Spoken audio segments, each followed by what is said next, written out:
एक मुलाकात ऐसी शख्सियतों के साथ जिन्होंने दिया है अपने जीवन को एक नया मुकाम।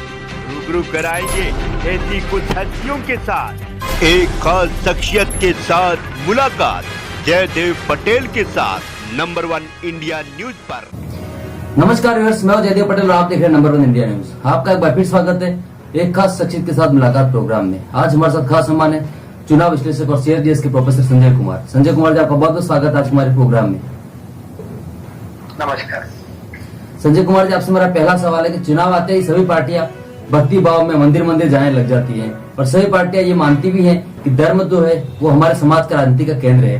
तो क्या इस पर वोट मिलता है ये भक्ति दिखने से या दिखाने से, वो भी खासकर चुनाव से ठीक पहले?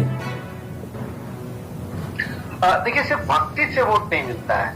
जैसा आपने जिस बात का जिक्र किया कि जब चुनाव आते हैं तो पार्टियां, उम्मीदवार सारे मंदिर में जाने लगते हैं, देवी देवताओं का दर्शन करते हैं। तो दो चीजें इससे जुड़ी हैं। एक तो उनकी स्वयं की आस्था होती है, कैंडिडेट की अपनी आस्था। वो चाहते हैं कि भारत भगवान के पास जाए, मन्नत मांगे, उनसे प्रार्थना करें कि उनकी जीत हासिल हो। लेकिन जब पार्टियों के जो बड़े नेता जब मंदिर मंदिर जाते हैं तो वो ये भी बताना चाहते हैं कि उनकी एक धर्म में आस्था है। और धर्म केंद्रित मोबिलाइजेशन, पॉलिटिकल मोबिलाइजेशन पिछले दिनों चुनाव में काफी कुछ देखने को मिला।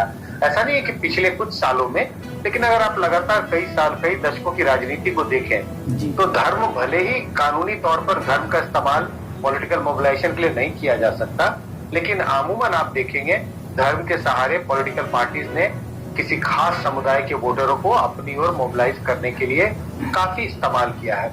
इस वजह से चुनाव आते ही आप देखेंगे कि अलग अलग पार्टी के नेता अलग अलग समुदाय के जो धार्मिक स्थल है वहां पर उनका जाने का सिलसिला तेज हो जाता है, जिससे उस समुदाय के वोटरों को ये संकेत देते हैं कि हम आपके साथ खड़े दिखाई पड़ रहे हैं। जी संजय कुमार जी, क्या वाकई में जो हम बार बार विश्लेषण करते हैं कि पिछले गुजरात के चुनाव में राहुल गांधी मंदिर मंदिर गए और इसलिए बीजेपी को 100 के नीचे 99 पर रोक दिया था, क्या आप इस थ्योरी से सहमत हैं? क्या पिछले चुनाव में फर्क पड़ा था? देखिए, अगर इसका सीधा सीधा संबंध होता, पहले दो चीजें।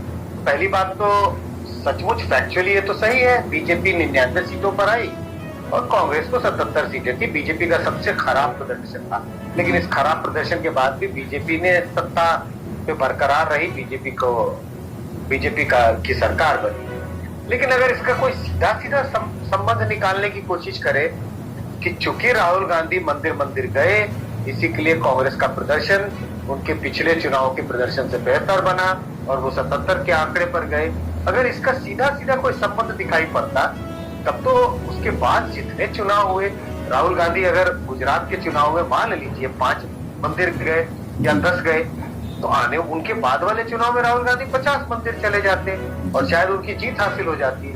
अगर कोई सीधा सीधा संबंध है तो वजह साफ है, सीधा सीधा संबंध नहीं है। पार्टी को अपना जनाधार होने की जरूरत।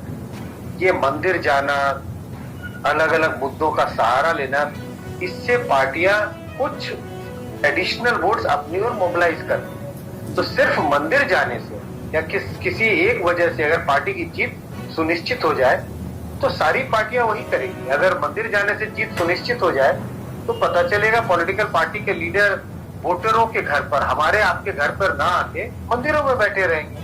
लेकिन हकीकत ये नहीं है।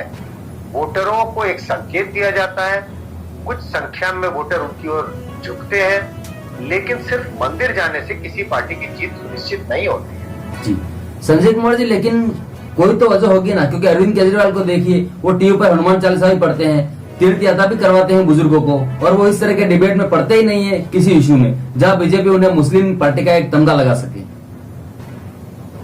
आपने कहा बीजेपी जिस पर मुस्लिम पार्टी का तमगा लगा सके, तो अरविंद केजरीवाल क्या कर रहे हैं जिसका आपने जिक्र किया? वो एक संकेत दे रहे हैं बहुमत समुदाय, बड़े समुदाय के वोटरों को, और वो बड़ा समुदाय कौन है? संख्या के दृष्टिकोण से हिंदू समुदाय के वोट। तो एक संकेत दिया जाता है कि देश में सिर्फ एक ही पार्टी नहीं है जो आपके हितों का ध्यान रखती है।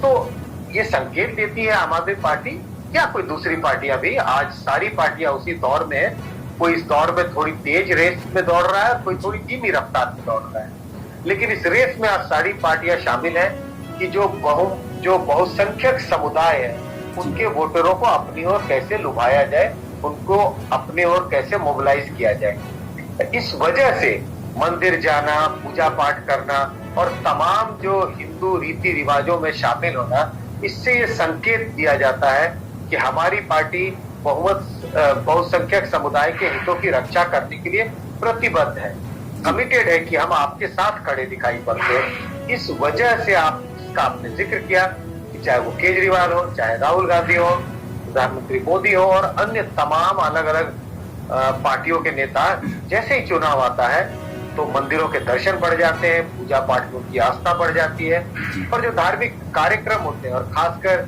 बहुसंख्यक समुदाय के जो धार्मिक कार्यक्रम है उसमें उनकी साझेदारी, पार्टिसिपेशन भी बढ़ जाता है। साफ बात है, संकेत दिया जाता है समुदाय के वोटरों को, हम आपके साथ हैं, हम आपके हिमायती हैं, इसी के लिए आपका वोट हमारी पार्टी की तरफ अभी आना चाहिए। जी संजय कुमार जी, एक बात ये भी सही है कि इस आइडेंटिटी पॉलिटिक्स को अगर हिंदुत्व के लिहाज से सबसे ज्यादा बीजेपी ने बुना है, चाहे वो मोदी जी को देख लीजिए या फिर सीएम योगी आदित्यनाथ को देख लीजिए, वो वफादारी सीएम है वो, तो एक तरीके से देखा जाए तो।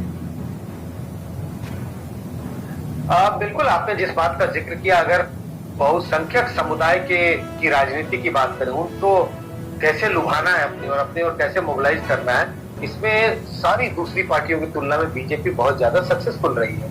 लेकिन हमें ये भी नहीं भूलना चाहिए कि बीजेपी के आने के पहले 2014 के चुनाव के पहले की अगर राजनीति को देखें देश में और अलग अलग राज्यों की राजनीति को देखें जहां रीजनल पार्टियां स्ट्रॉन्ग है, तो जो अल्पसंख्यक समुदाय के वोटर हैं उनको मोबिलाइज करने की राजनीति दूसरी पार्टियों ने की और बड़े लंबे समय तक की, और उसी का काउंटर प्रोडक्ट है जिसको मैं कह रहा हूं कि आज पिछले एक दशक में बहुसंख्यक समुदाय के वोटरों को लुभाने में बीजेपी सक्सेसफुल हुई है।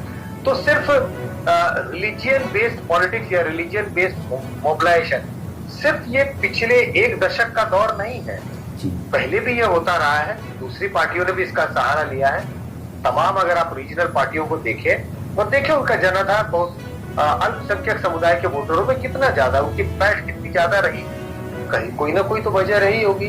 उन्होंने भी, उन पार्टियों ने भी चुनाव के समय संकेत दिए अल्पसंख्यक समुदाय के वोटरों को कि हम आपके साथ हैं, हम आपके हिमायती हैं, आपके हितों की रक्षा हम कर सकते हैं। तो सिर्फ आप ये कह सकते हैं कि जो समुदायों का जो मोबिलाइजेशन का किस समुदाय को टारगेट किया जाए वो शायद बदल गया है, लेकिन रिलीजियन बेस्ड या रिलीजियन को एक आइडेंटिटी बनाते हुए वोटरों को लुभाने या मोबिलाइज करने का सिलसिला हिंदुस्तान के चुनाव में सदियों से चला आ रहा है। जी संजय कुमार जी, आपसे मेरा क्लोजिंग क्वेश्चन है कि ये जो शिवराज पाटिल का बयान है या फिर ये जो उदित राज का जो बयान है, इससे चुनाव में नुकसान होता है क्या? क्योंकि आप कुछ भी कहिए, ये आइडेंटिटी पॉलिटिक्स हिंदुत्व के लिहाज से इस स्टेज पर आ गई है कि आप कोई भी खुलकर इसके साथ लापरवाही बरतता नहीं है। देखिए, आज इसका नुकसान किस तौर पे होता है, मैं मानता हूँ इसका नुकसान होता है, क्योंकि ये सारे जो स्टेटमेंट जिनका आप जिक्र कर रहे हैं, ये कहीं ना कहीं इस ओर इशारा करते हैं कि इनकी ये अल्पसंख्यक समुदाय के हितैषी दिखते हैं।